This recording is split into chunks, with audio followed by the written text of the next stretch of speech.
Han mongtada mamang asigi 6 episode of Mayond reshed asida taram noksari meditation be experience tongning basing gidamukta aikoina darkar tade dagi hapta khudingi Wednesday khuding pung nipan dagi thamjaba session ni mate khatanga goitaragashu habit formation lakna bagidamukta aduna aikoina ngasi tawdoriba session chi darkar tadegi DT meditation club ki part amu oina adudagi lawthorakpa hơi club ki mi ge isen yauri aduna part omo oina lawthorakpa ngasai tawgiba bread work tagi aduga ngasidi handak tha gi oiba setting semsi ihanan banu mid oibani na shu aduna comfortable oina lebiu nangal tingan biu straight oina lebiu aduga khongsi khongai salaga shiai chandraga shiai comfortable da bu oibi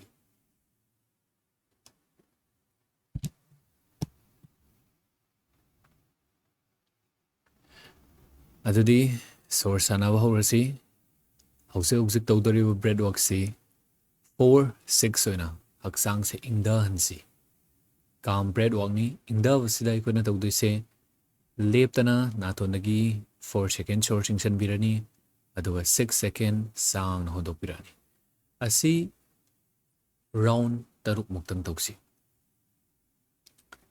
आइना सुममांग दा हाइजगिबा नंगल तिंगन बियु comfortable ओइना लेबियु सोर्सिंग सन मतमना नाथोनगी होनचंदोनी वंदोरपदना यादगी आई गाइड तौजरके ready लेबिरो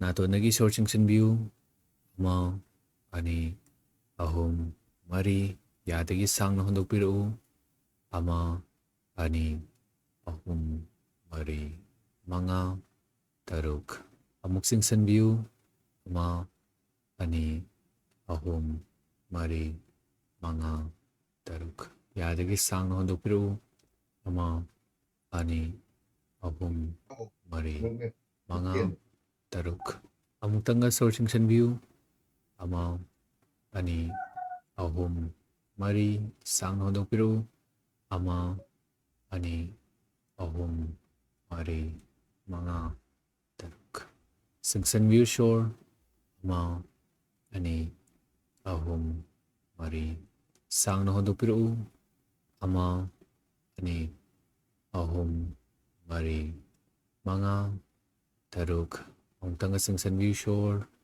ama ani ahum mari sang hundupru ama ani ahum mari manga taruk last round ni shore sang singsan view ama ani ahum mari sang hundupru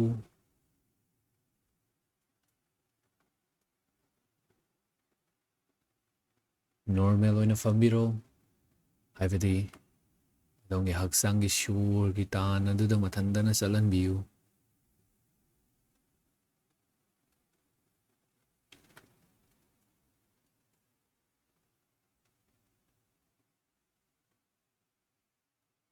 hoksikti haksang se ingtharabanina khalsiktang ga hena ingthawataragadi karamna fawbani ikoina mamangda sijinagiba 4-6 calming bread work siloiraga amuk hena grounding dosi haibadi malem siga haksanga matoina bagidamta tawdori basi mamang haifeti managani natonagi 4 second source sound singsalani adubu second taruk amadi hondoktavida source fazalaga thamani aduga second taren sang hondokpirani asumna round ahum tausi amuktang haisarake natondagi 4 second whole 6 second aduga 7 second yadagi sorondorani mid ushen biraga shiyai si heglarpaga meditation dai ko kumtharadavani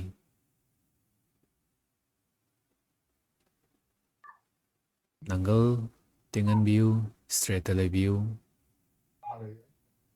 Lengzum thadabiyu. Sourcing sensi. Haunabagidamukte danabak leibiro.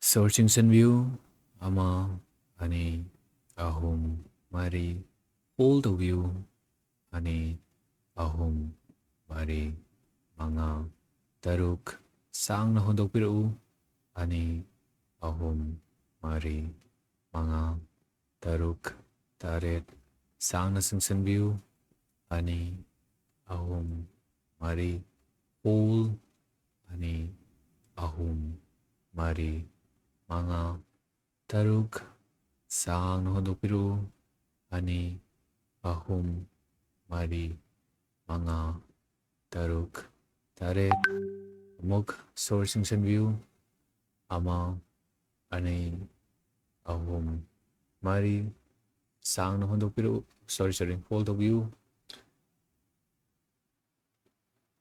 Mari Manga Taruk Sang na Hondok Piru Ahum Mari Manga Taruk Taret Lairiba mafam asida laibiyu me pangtokpirakanu meditation na kumdaradabani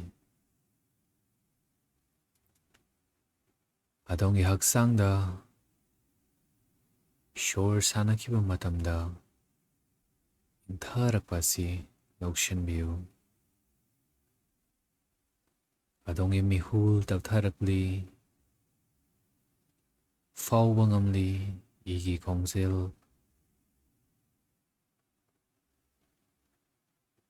adongi khasadagi haudana khudang pambom lengjum lukham laivak mai khazai ngak thabak buk nangal faigan khobom khongpak khongsa haksang pumbada intharakli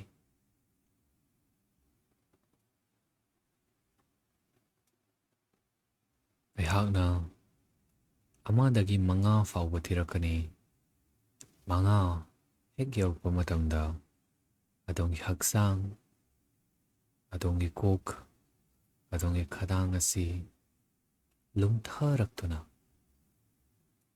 khadang asi thawak tamna lakani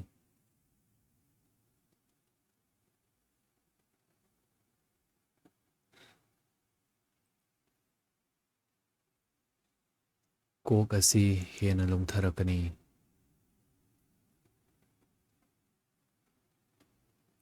aduga haksang pumba taktharabagum phaurakani ama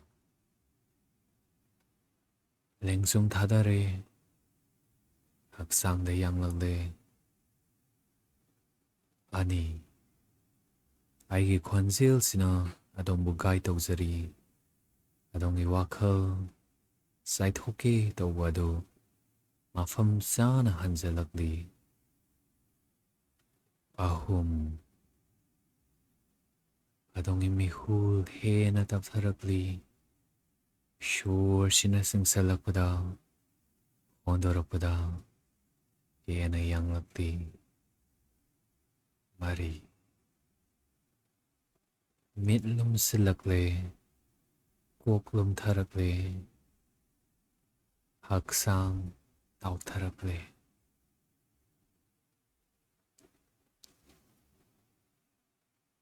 manga thadabiyu adongi khadang adu thabak tamna pakhatpiganu haksang adu mafam aduda chap chana naksenduna lairi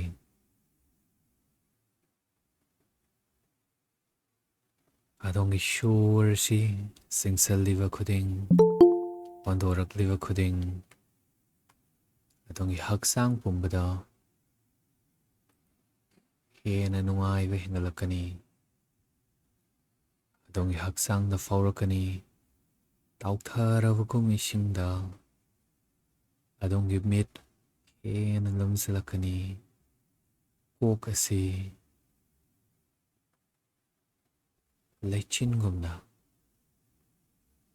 yangna dauna airaklakani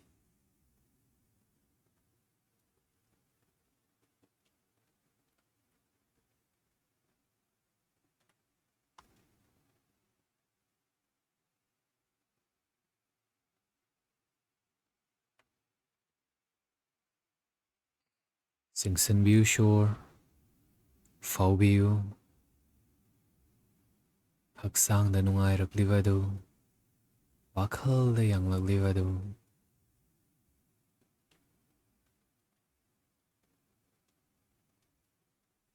handakti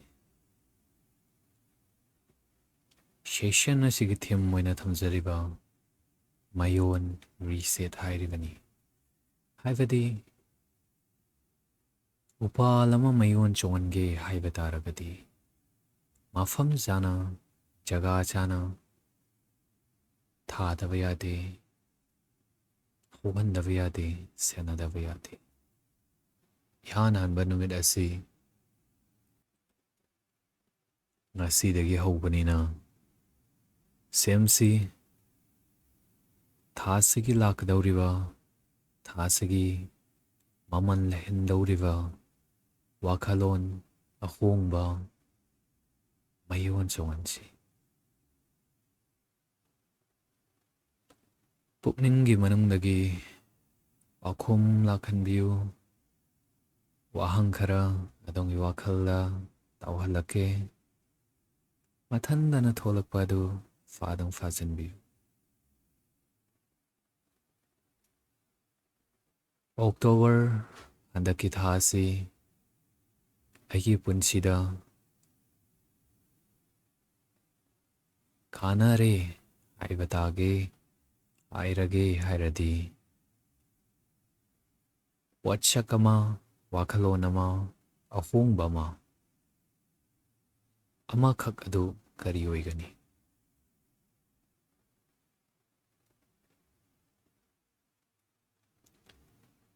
amuktanga songjarake October handaki thasi aigi punsigi kanava matik magul leirava tha ama oihenge haibataradi amakak watsakama oiba yai ahongba ama oiba yai chaukhatpa ama oiba yai madugi amakak adu kari oigani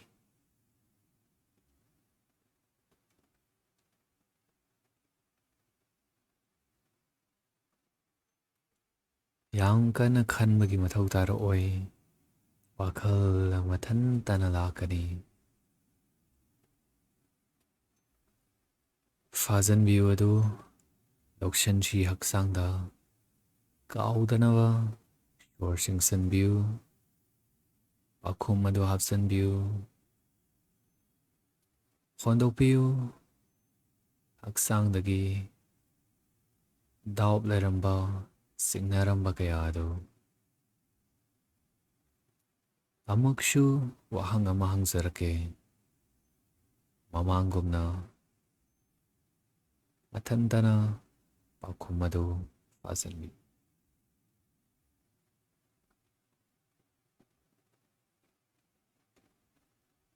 madugi pandam madu Mayond chongange haibataragadi ngasidagi hauraga ai kari tawdaba yade question amungtanga haizarake madugi pandam kuina mamangi pakhum masigi pandam asi fange hairagadi ꯉꯁꯤꯒꯤ ꯅꯨꯃꯤꯠꯁꯤꯗꯒꯤ ꯑꯩ ꯀꯔꯤ ꯇꯧꯗꯕ ꯌꯥꯗꯦ, ꯀꯔꯤ ꯍꯧꯗꯕ ꯌꯥꯗꯦ, ꯀꯔꯤ ꯍꯣꯡꯗꯕ ꯌꯥꯗꯦ.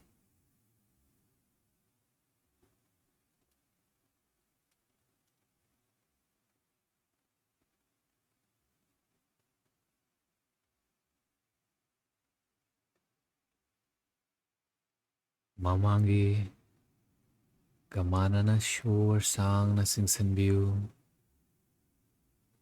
ꯂꯧꯁꯤꯟꯕꯤꯌꯨ ꯄꯥꯈꯣꯡ ꯑꯗꯨ. ꯁꯣꯔ ꯁꯥꯡꯅ ꯍꯣꯟꯗꯣꯛꯄꯤꯔꯛꯎ.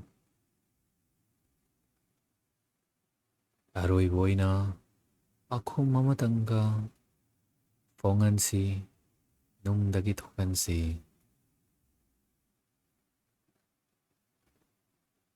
ꯃꯁꯤꯒꯤ ꯄꯥꯟꯗꯝ ꯑꯁꯤ ꯐꯪꯂꯕ ꯃꯇꯝꯗ ꯑꯩ ꯍꯛꯆꯥꯡꯗ ꯀꯔꯝꯅ ꯐꯥꯎꯒꯅꯤ? ꯋꯥꯍꯪ ꯑꯃꯨꯛꯇꯪꯒ ꯍꯟꯖꯔꯛꯀꯦ.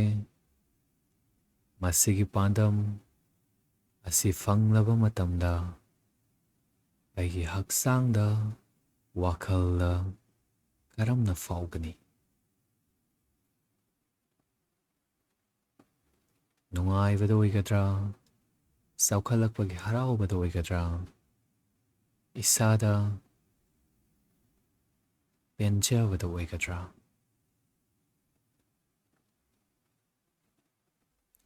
ꯐꯥꯎꯔꯛꯂꯤꯕ ꯑꯁꯤ ꯃꯁꯤꯗ ꯂꯨꯞꯁꯤꯟꯗꯨꯅ ꯉꯥꯏꯍꯥꯛꯇꯪ ꯂꯩꯕꯤꯌꯨ.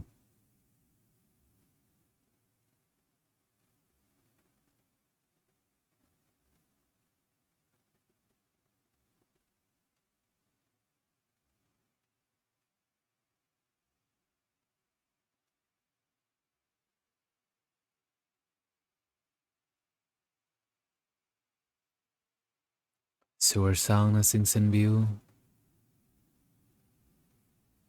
ꯁꯣꯔ ꯁꯥꯡꯅ ꯍꯣꯟꯗꯣꯛꯄꯤꯔꯛꯎ.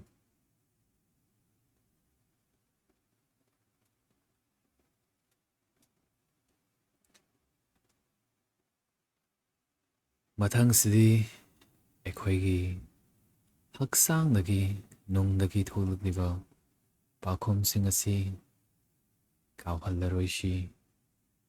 ꯑꯩꯅ 1ꯗꯒꯤ 5 ꯐꯥꯎꯕ ꯊꯤꯔꯛꯄ ꯃꯇꯝꯗ ꯑꯗꯣꯝꯒꯤ ꯍꯛꯆꯥꯡ ꯄꯨꯡ 9 ꯍꯦꯟꯅ ꯅꯨꯡꯉꯥꯏꯅ ꯇꯨꯝꯃꯨꯔꯕꯒꯨꯝ, ꯄꯣꯊꯥꯔꯨꯔꯕꯒꯨꯝ, ꯑꯗꯣꯝꯒꯤ ꯍꯛꯆꯥꯡꯗꯒꯤ ꯍꯧꯔꯒ ꯀꯌꯥꯠ ꯈꯨꯗꯤꯡ ꯂꯣꯏꯅꯃꯛ ꯇꯦꯛꯈꯠꯂꯛꯀꯅꯤ, ꯍꯦꯟꯅ ꯅꯨꯡꯉꯥꯏꯔꯛꯀꯅꯤ.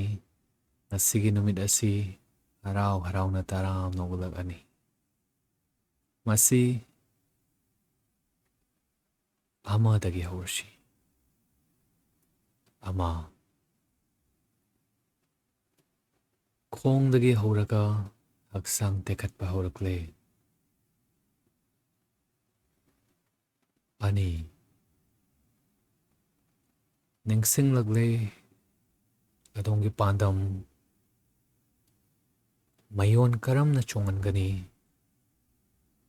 ꯃꯌꯣꯟ ꯆꯣꯡꯂꯕ ꯃꯇꯝꯗ ꯍꯛꯆꯥꯡꯗ ꯀꯔꯝꯅ ꯐꯥꯎꯏ?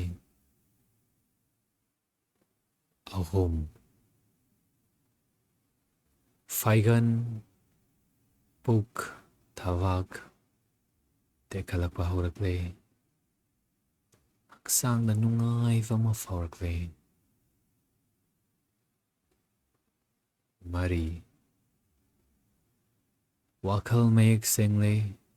ꯉꯁꯤ ꯀꯔꯤ ꯇꯧꯒꯅꯤ ꯍꯥꯏꯕ ꯈꯪꯂꯦ, ꯐꯥꯎꯔꯦ. ꯉꯁꯤꯗꯒꯤ ꯍꯧꯔꯛꯄ ꯑꯁꯤꯅ ꯊꯥ ꯑꯁꯤ ꯃꯌꯣꯟ ꯆꯣꯡꯍꯟꯂꯅꯤ. 5. ꯅꯪꯒꯜꯗꯒꯤ ꯍꯧꯔꯒ, ꯂꯨꯈꯝꯗꯒꯤ ꯍꯧꯔꯒ, ꯃꯥꯏꯗꯒꯤ ꯍꯛꯆꯥꯡ ꯄꯨꯝꯕ ꯑꯗꯣꯝ ꯍꯧꯖꯤꯛ ꯄꯨꯡ 9 ꯍꯦꯟꯅ ꯅꯨꯡꯉꯥꯏꯅ ꯄꯣꯊꯥꯔꯕꯒꯨꯝ ꯍꯧꯒꯠꯂꯛꯂꯕꯅꯤ. ꯃꯤꯀꯞ ꯊꯣꯛꯄꯤꯔꯣ. ꯂꯧꯁꯤꯟꯕꯤꯌꯨ ꯏꯁꯥꯗ ꯅꯨꯡꯉꯥꯏꯔꯛꯂꯤꯕ ꯑꯁꯤ. ꯍꯥꯞꯆꯤꯟꯕꯤꯌꯨ, ꯂꯧꯁꯤꯟꯕꯤꯌꯨ, ꯎꯗꯨꯅ ꯆꯠꯄꯤꯌꯨ. ꯉꯁꯤꯒꯤ ꯅꯨꯃꯤꯠꯁꯤꯗꯒꯤ ꯍꯟꯗꯛꯀꯤ ꯊꯥ ꯄꯨꯝꯕ ꯃꯌꯣꯟ ꯆꯣꯡꯍꯟꯕꯤꯌꯨ ꯀꯔꯤꯒꯨꯝꯕ ꯑꯗꯣꯝꯅ ꯑꯩꯈꯣꯏꯒꯤ ꯃꯦꯗꯤꯇꯦꯁꯟ ꯁꯦꯁꯟ ꯑꯁꯨꯃꯥꯏꯅ ꯇꯧꯕꯁꯦ ꯗꯤꯁꯤꯄ꯭ꯂꯤꯟ ꯑꯃꯒ ꯌꯥꯎꯅ ꯍꯣꯠꯅꯅꯤꯡꯕ ꯇꯥꯔꯒꯗꯤ ꯑꯩꯈꯣꯏꯒꯤ ꯕꯤꯂꯤꯚꯔ 50ꯒꯤ ꯁ꯭ꯂꯣꯠ ꯍꯥꯡꯗꯣꯛꯆꯕ ꯍꯧꯔꯦ ꯗꯤ ꯑꯦꯝ ꯇꯧꯕꯤꯔꯛꯄ ꯌꯥꯒꯅꯤ ꯑꯗꯨꯒ ꯁꯦꯁꯟ ꯌꯥꯎꯔꯤꯕꯁꯤꯡꯁꯨ ꯑꯩꯈꯣꯏꯒꯤ ꯒ꯭ꯔꯨꯞꯁꯤꯗꯒꯤ ꯑꯩꯒꯤ ꯅꯝꯕꯔꯗꯣ ꯂꯧꯔꯒ ꯑꯗꯨꯝ ꯐꯣꯟ ꯇꯧꯔꯒꯁꯨ ꯀꯩꯁꯨ ꯀꯥꯏꯗꯦ ꯅꯠꯇ꯭ꯔꯒ ꯃꯦꯁꯦꯖ ꯊꯥꯔꯛꯑꯒꯁꯨ ꯑꯗꯨꯒ ꯗꯤꯁꯤꯄ꯭ꯂꯤꯟ ꯌꯥꯎꯅ ꯄꯨꯂꯞ ꯆꯥꯎꯈꯠꯃꯤꯟꯅꯕ ꯍꯧꯔꯁꯤ thank you so much Thank you, thank you, thank you, bro. Thank you, ma'am. Thank you Thank you, everyone.